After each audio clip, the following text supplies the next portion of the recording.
در تندرستی و سلامتی روح خود بکوشیم، چون این دو بهترین میراث است که به فرزندان میگذاریم. برنامه نوبتی رواندرمانی است. سلام. امروز به سوالهای شما پاسخ می‌دهند روانشناس محمد الله دولت. زن 33 ساله می‌نویسند که حسد چگونه احساس است و چرا بیشتر زنها به همدیگر حسد می‌برند؟ وقتی که ما درباره واقعا حسد گپ میزنیم، آن را به عالم حسیات‌های انسانی علاقمند می‌سازند. یک حسیات معینی منفی انسانی به شمار می‌رود و شخص هنگامی به این یان رفتار و کردار کامیابی موفقیت این یا آن نفر دیگر مناسبت حسی ظاهر می‌کند و به همان کامیابی، به همان موفقیت و دیگر جنبه‌های کاری مثبت شخصی دیگر کوشش می‌کند بهادهی کند و در همین حالت حسد به وجود می‌آید. در کدام حالت باز انگیزه می‌شود که در نفر حسد پیدا شود؟ اگر همان کامیابی، همان موفقیت به خود آن نفر حسد برنده واقعا یار نباشد، یعنی در خود او نیست، او خود موفق نمی شود در زندگی، همیشه ناکام است، ولی شریک دیگر یا همسایه یا یک فرد دیگری که دائما در معاشرت است، در مناسبت است یا در همسایگی است یا رفیق است، دوست است، دوگانه است، فرقی ندارد، مناسبت حسی ظاهر میکند. بنابراین از سبب اون که خودش ناموفق می شود، خودش ناکام است، زیرا چنین مهارت را ندارد، چنین دانش را ندارد، چنین ملکه معین را ندارد که موفق شود.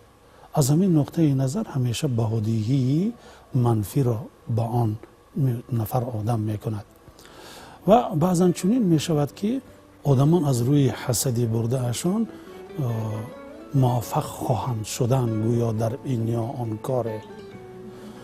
وقتی که همسایه از همسایه حسد می برد، فرض کردیم که چرا اینقدر خانه خوب دارد، چرا اینقدر فرزندان خوب دارد، چرا اینقدر اطرافیان دائما واقعا با اون معاشرت میکنن، از اون مصلحت میپرسن، چرا در گرد این نفر آدم همه کس پروانه است و ولی متاسفانه به من هیچ رابطه ندارن.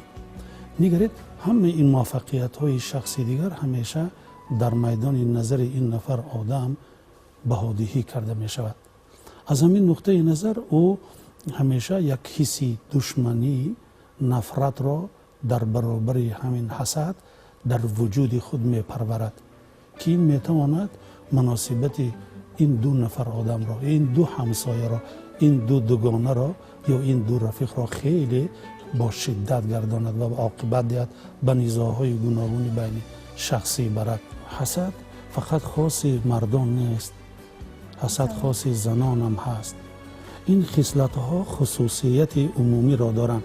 درست است که مادران حساسترند، دلشان نرمتر است، بیشتر نازک است، بیشتر مشاهده کارند، دقیق نظرند و به جنبه‌های گوناگون حسی و عالم حسیات انسان بیشتر داده میشوند، بهادهی میکنند و بنابراین این درجه شاید از درجه ظهورات حسد در مردان اندک تفاوت پیدا کند، وگرنه عمومیت اونها را ما همیشه احساس میکنیم.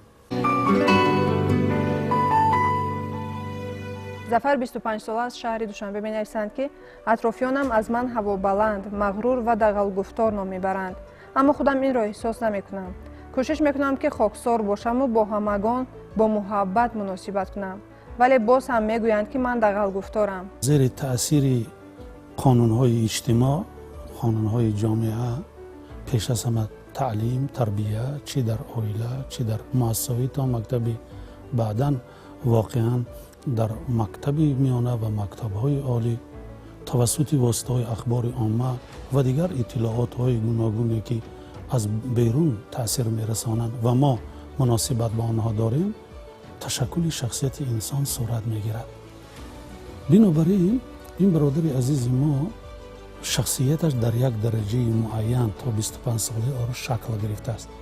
یعنی انکشاف انسان، انکشاف، بعضا میگن یک عباره خیلی خوب را، استخوان خاراکتر انسان و همین تا 25 سالگی خیلی مستحکم و استوار میگردد. خصلت ها شکل میگیرن، استوار میشن، مستحکم میگردن و این معنا را دارد که خاص میشود به او. اگر اطرافیان بهادهی کرده باشند پس دوستان آینه یکدیگرند، یعنی بهادهی آنها را به حساب گرفتن ضرور. یک بار به عالم باطنی خود یک نظر کردن را یاد گرفتن ضرور است. یک اصول خیلی خوب از خود مشاهده کنی، بنابراین در ضمن خود مشاهده کنی همان بهای داده اطرافیان را قیاس کرده، سنجیده، دیده ببینم که تا چه اندازه واقعیت دارد و در ضمن همین به اصلاح رفتار خود واقعا سر کردن ضرور است. ولی یک چیز را فراموش کردن لازم نیست که انسان باز طبیعت مادرزادی خود را دارد. انسان وابسته به اون که خصلت های خاراکتر انسان در دوام حیات به وجود می آیند شکل می گیرند، اما زمینه های طبیعی آن خاکی خاص سیستم عصبی ما است. آدمان را طبیعتاً گوناگون به واسطه بهادهی می کنند. یکی بسیار هم طبیعتاً واقعا تند است، تیز است، زودرنج است، بدقهر است و در زمینه همین طبیعت زودرنجی، بدقهری، بدخشمی، دغلی، درشت گفتاری، درشت معاملگی ظاهر می شود. یعنی ضمن همین طبیعت شنوندای عزیز ما زیاده اشان مزاج های انسان را قریب از خود کردند، ولی همون مزاج یکمی را که آن را ما مزاج خلیریکی میگوییم، پیش از همه همین ظهورات دغلی، درشتی در او ظاهر می شود. زیرا این گونه آدمان بسیار سراسیمه فکرند، سراسیمه عملند، همانا عکس العمل به این یان انگیزه می کنند. از این نقطه نظر در نظر مردم چونی است، ولی که این طبیعت اوست. پس چه باید کرد؟ ما 100% طبیعت را تغییر داده نمی توانیم، ولی آن را ما اداره کرده می توانیم. ما آن را به تنظیم درآورده می توانیم.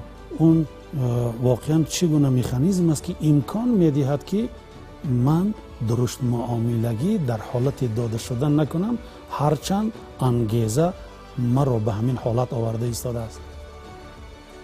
برای همین من بارها اشاره میکردم که ما در عائله، در مکتب، در مکتب عالی، در جامعه اشغال وظیفه میکنیم، مقامهای گوناگون را اشغال میکنیم.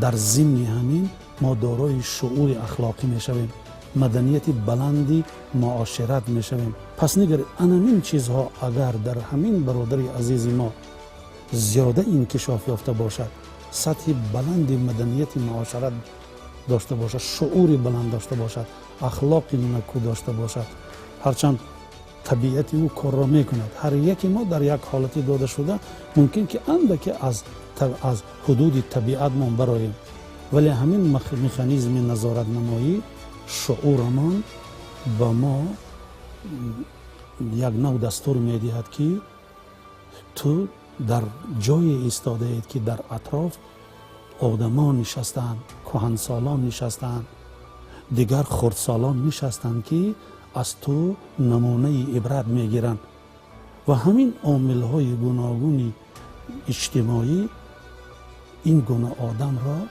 باید وظیفه‌دار کند که رفتار و کردارش را در دل خواجا، چی در عائله، چی در مکتب، چی در جایهای جمعیتی و چی در کارخانه، در مناسبت‌های بین شخصی و کاری به تنظیم درآورد.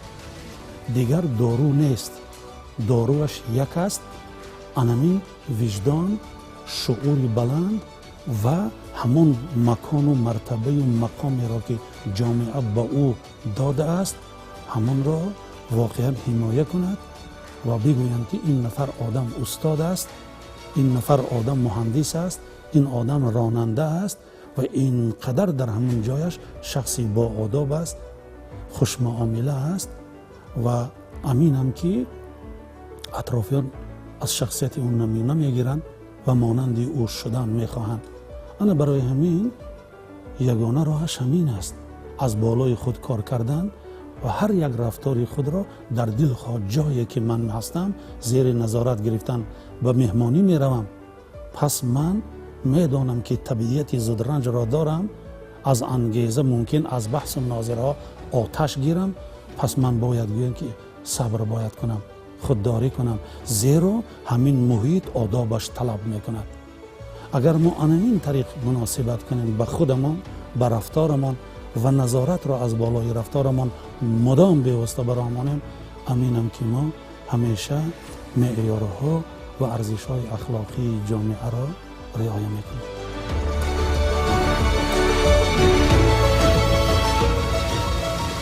با یکی از عالمان ریاضیدان گفتند انسان چه ارزشی دارد؟ عالم گفت اگر فرض کردیم اخلاق انسان را رقم 1 گیریم و اگر باز صاحب علم باشد درباره این یک باز 1 صفر گذاریم می شود 10 و باز اگر این انسان صاحب مال باشد باز می گذاریم درباره این یک صفر دیگر می شود 100 و باز اگر صاحب منصب باشد باز می گذاریم 1 صفر دیگر که می شود ارزش انسان 1000. ولی هنگامی که انسان این رقم را 1 را یعنی اخلاق را از دست داد، باقی می ماند همان صفرها که چقدر هم بسیار باشند یگان ارزش ندارند.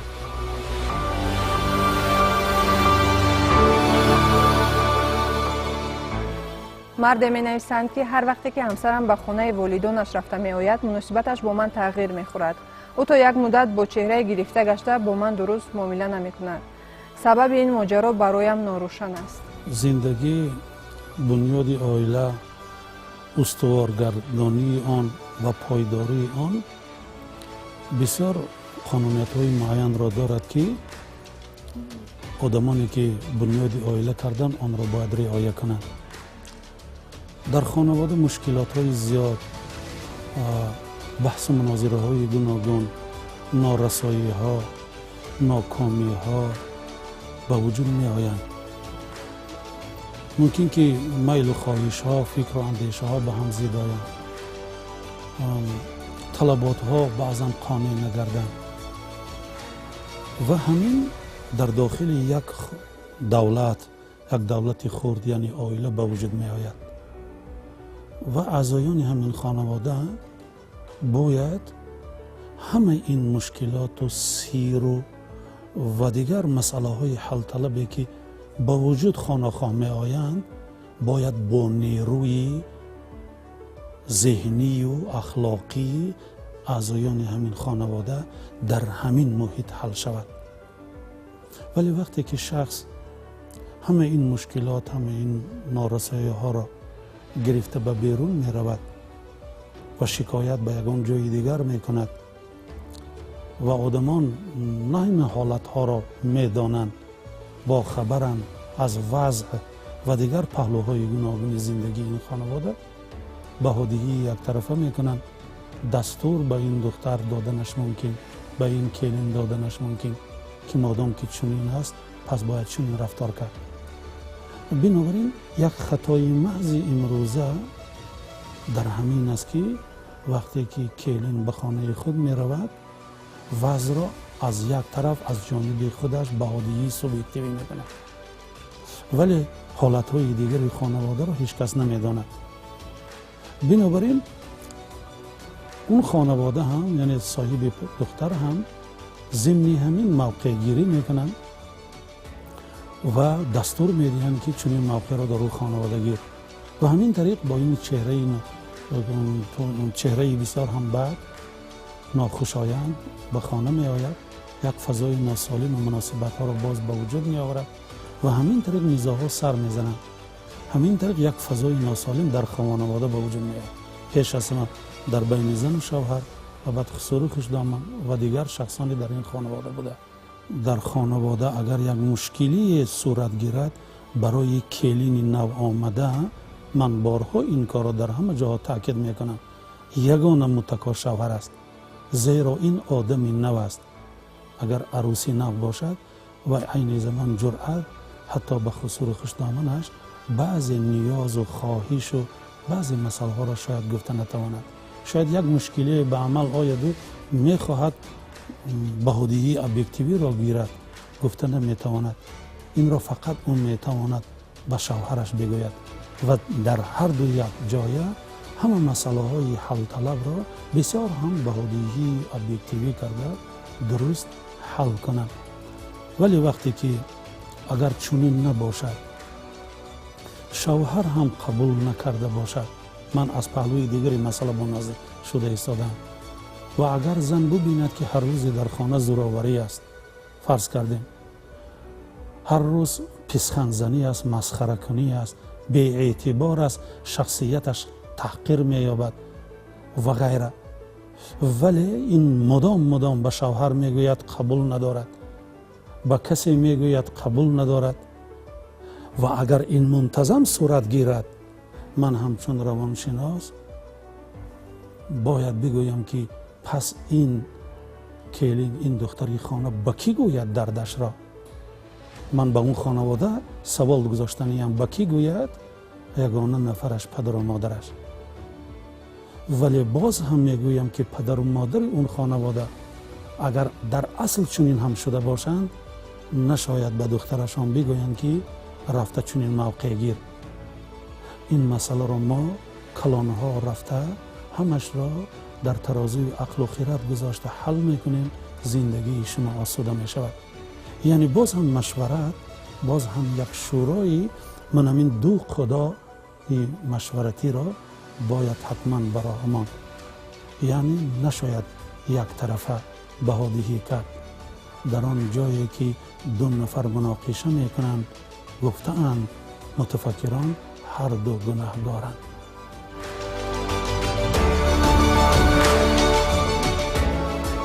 سنگ بزرگ و وزنی باش، زیرا هزارها خس و خاشاک و برف و لای بر سر سنگ زده خود پاره پاره می شوند، اما سنگ پای بر جا خواهد ماند.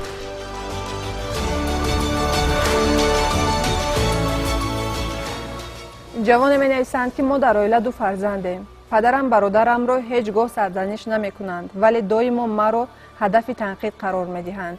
فکر می کنم آنها مرا تماما دوست نمی دارند. چرا پدرم با من چنین مناسبتی سرد می کند؟ آیا یک مرتبه خودش را بهادهی کرده است؟ یک بار از بالای رفتار و کردار خود نظاره کرده است، مشاهده نموده است، یعنی با خود مشاهده کنی مشغول شده است؟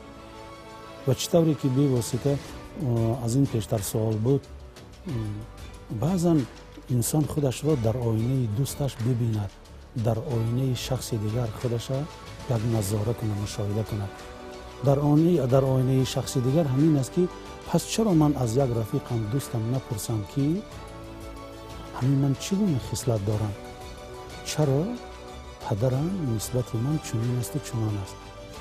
یا یک مرتبه چرا نزد پدر بزرگوار نآیم و شینم و با او مصلحت نکنم که پدر بزرگوار، من هم مانند فلان فرزندت فرزند تو هستم. چرا چنین مناسبت دغل و درشت نسبت من صورت میگیرد؟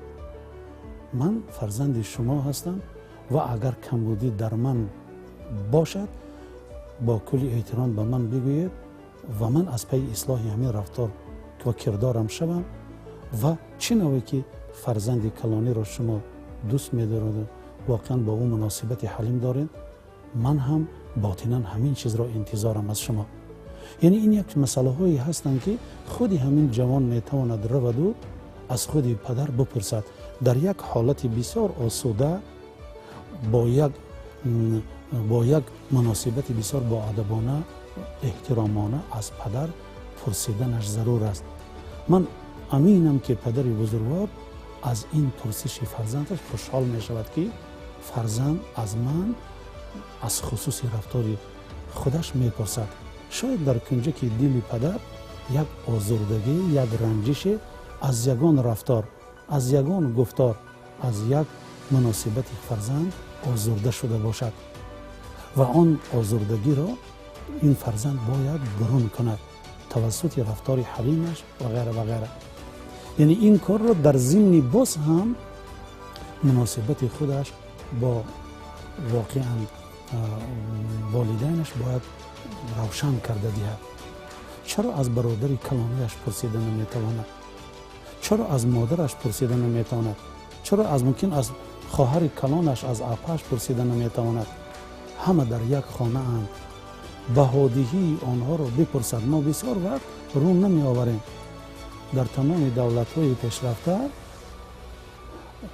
پسیخولوگ های عائلوی به نزد آنها اهل خانواده می آیند و میگن که ما را از نظر پسیخولوژی آموزید، سنجید با واسطه تست های پسیخولوژی خلق، اطوار، فعل، خاراکتر، مزاج، حالت ایموشنالی، هیجان و دیگر خصوصیت های شخصیت من را معین کنید، جنبه های مثبت منفی من را بگویید و اینچنین طرز اصلاح رفتار آنها را به من فهمانید. امروز مردم ما برای پرسیدن اگر پیش روانشناس هم اگر نرفتی، پیش یک آدم معتبر نمی روی، پیش یک آدم با نفوذ اهل خانواده نمی روی، در داخلی همون واقعا عائلا از آن پرسش نمی کنی. یعنی ما باید نه همه وقت ممکن که خود من را کاملا مشاهده کرده توانیم. در همین حالت بهادیهی اطراف ضرور است. در ادبیات پسیخولوژی مفهوم خودبهادیهی واقعا این پسیخولوژی وجود دارد و انسان 3 درجه را اصلا اثر میگذراند: درجه خودبهادیهی بلند، درجه خودبهادیهی پست و میانه. و اون نفری که درجه خودبهادیهیش بلند می شود آدم تکبر است، آدمی که من خودش را بالا می داند، آدمی که قبول ندارد سخن دیگران را. برای من اگر فرزندی که داروی درجه بلند خودبهادیهی باشد، کبر و غرور در او بالا می گیرد و سخن اطرافیان را قبول ندارد و در همین زمینه یعنی مناسبت تنقیدی به خودش نمی کند. از همین نقطه نظر بیشتر بهادیهی از حد زیاد با امکانیت های چی باطنی و چی ظاهری خود می نماید. مناسبت ویران شدنش ممکن. و اون نفری که درجه خودبهادیش پست است، برعکس او آدمی هست که قدر ناشناسی می کند به خودش. آدمی که امکانیت هاش خیلی بلند است، یعنی امکانیت های ذهنی دارد، از اوده این کار می براید، کامیاب شدنش می تواند، لیکن قدر نمی کند امکانیت، جرأت نمی کند. بنابراین چون فرزند در خانواده هیچ مراتبه با کار کردن هرچند از اوده آن می براید جرأت نمی کند و سرزنش از جانب والدین شدنش ممکن. پس توصیه پسیخولوژی همین است به والدین که به همین گونه فرزندانی که درجه خودبهادیش پست است با آنها جرأت ببخشید. فرزندی عزیزم احمد جان، من باوری کامل دارم که تو از اوده همین کار میبرایی، تو یک سر کن من در پهلوی تو میشوم. و او بعد اجرا کردن کار، شروع نمودن آغاز کار، میبیند که کارش بسیار خوب رفته ایستاده است، باوری باز بالاتر میگیرد. یعنی به این گونه فرزندان درجه خودبهادیش پست جرأت بخشیدن والدین و اطراف ضرور است، همکاری ضرور است با آنها و اگر نکنند همیشه آنها در قفا مانده میشوند و سرزنش از جانب والدین شدنش ممکن.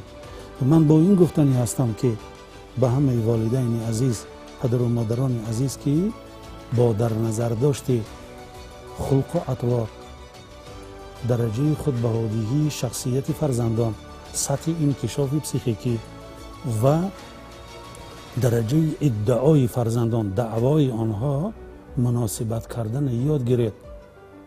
وگرنه همیشه شما به نزاعهای بین شخصی والدینی و فرزند دی دوچار خواهد شد و این مناسبت شما رو ویران میکنند. وظیفه ما تربیت کردن انسان است، تربیت کردن فرزند است با در نظر داشتی گوناگونیت پسیکولوژی آنها.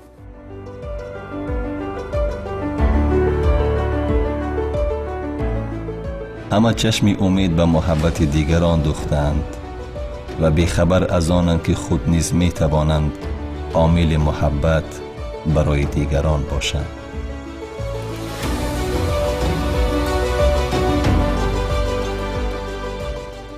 نفر می نویسند که چرا در عائله دختران به مادر و پسران به پدر مهر زیادتر دارند؟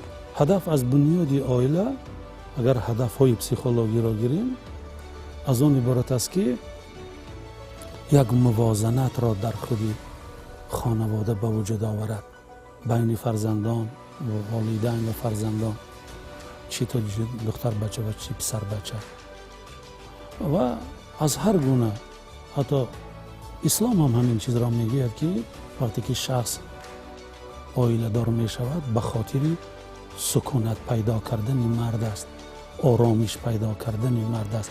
هر دو یک جا یک آرامش پیدا میکنند، همین آرامش یک فضای سالم را به وجود میارد و دیگر فرزندان ضمن آن آرامش تشکل مییابند و همین خیلی یک طبیعت خیلی خوبی تربیت صورت گرفته است.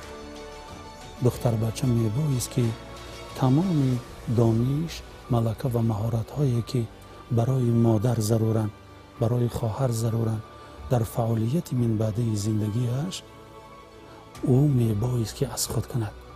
این تجربه مادری را، این تجربه که برای زن مادر ضرور است، باید از خود کند و همین رابطه و همین دلبستگی به وجود می آید و دختر بچه مهر به آن نزدیک می شود. دلش را به مادر می تواند همیشه خالی کند، نه به پدر.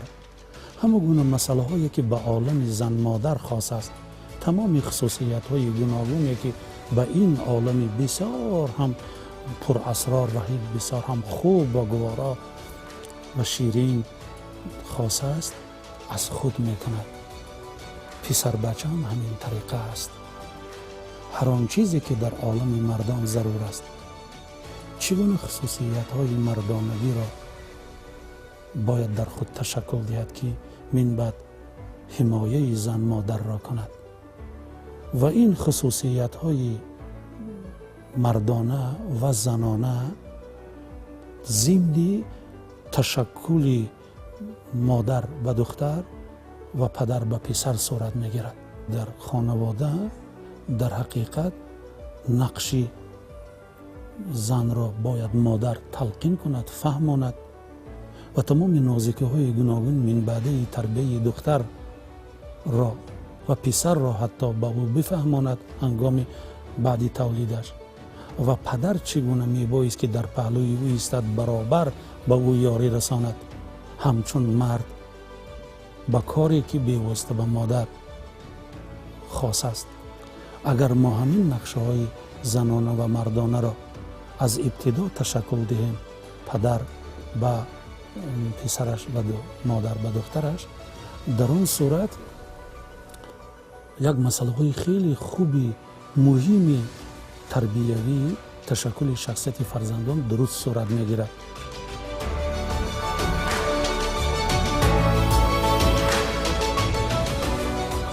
عملی اگر کاشتید عادتی درو خواهید کرد، عادتی اگر کاشتید اخلاقی درو خواهید کرد، اخلاقی اگر کاشتید سرنوشتی درو خواهید کرد.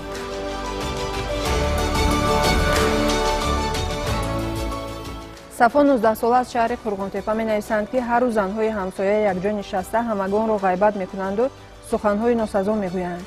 متاسفانه بعضا مادرم نیز با آنها همراه می شود. این حالت مرا بسیار خشمگین می کند. می خواهم به مادرم فهمانم که این عملشان خوب نیست، ولی نمیدانم این کار را چگونه به انجام رسانم تا مادرم از من نرنجند. واقعا این یک مشاهده خیلی مهم است و من این را از دو پهلو کوشش میکنم بهادهی کنم.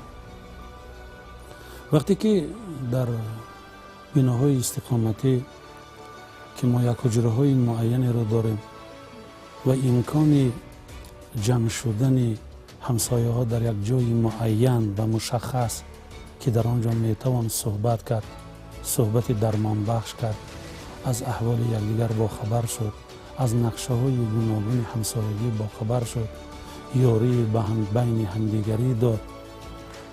اگر ما از این پهلو نزدیک شویم یک ضرورت پیدا می شود که پس ما همین خیلی جایهای موافقی را به واسطه هنگام به نقشه گرفتن بناها به راه مانیم تا که شخص نمیتواند وقتی که به نفقه میبراید آنگاه در یک حجره منتظم در داخل آن باشد. معاشرت همیشه یک نوع خصوصیت درمان بخشی را دارد. زهر آدم را آدم میگیرد. بنابراین این جنبه را همیشه زیر تازیانه تنقید نشاید گرفت. ولی مادام که چنین جایها نیست انسان ها خودشان جای پیدا میکنند و همین خیل یک نوع صحبت را تشکیل میدهد.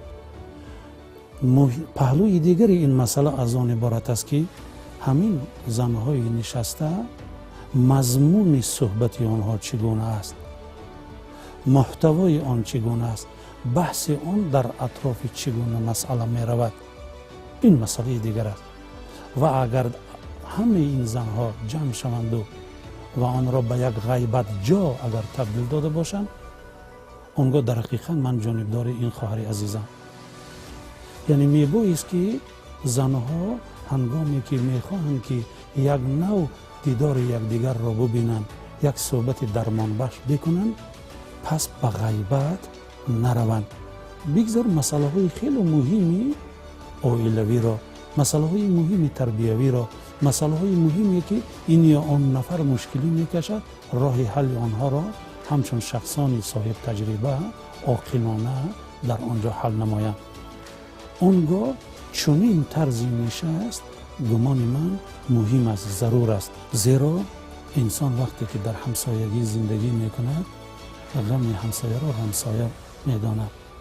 به مادر عزیز فهمان اگر در حقیقت همین زنهای همسایه ما مضمون صحبتشون بسیار خوب است و بسیار هم اگر منفعت بخش است، حتی برای من دختر جوان منفعت بخش باشد من میروم میشینم، ولی آن فقط به غیبت جا گرفتار شده باشد، حسد و بخیل و دیگر چیز، نفرت و بدبینی آدمان دیگر را اگر بکنند، پس من محکوم میکنم مادر عزیز من شما هم شریک میشوید به این بدبینی، به این بدگفتاری، به این غیبت که این عاقبت خوب ندارد.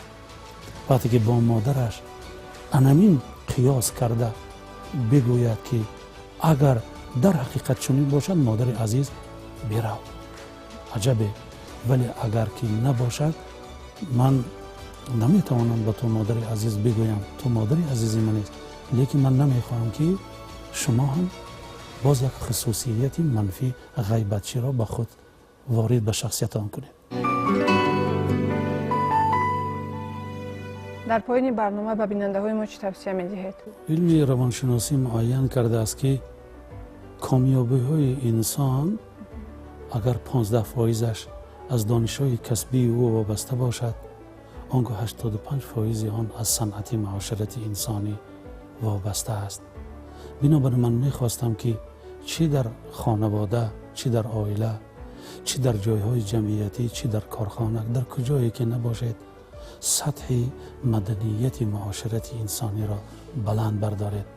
حالان که اگر واسطه اساسی معاشرت انسانی نطق انسان باشد، میخواستم که نطق شما سالم باشد، نطق شما سحرانگیز باشد، نه زهرانگیز. بزرگی ما در آن است که هر روز بیشتر به کوچکی خود پای میبریم. بیننده های عزیز، این بود ارتباطی ما شما در برنامه رواندرمانی از تلویزیون تاجیکستان. امروز به سوالهای شما پاسخ گفتند روانشناس محمد الله دولت. نزدیکان خود را احتیاط کنید. تا دیدار دیگر، سلامت باشید.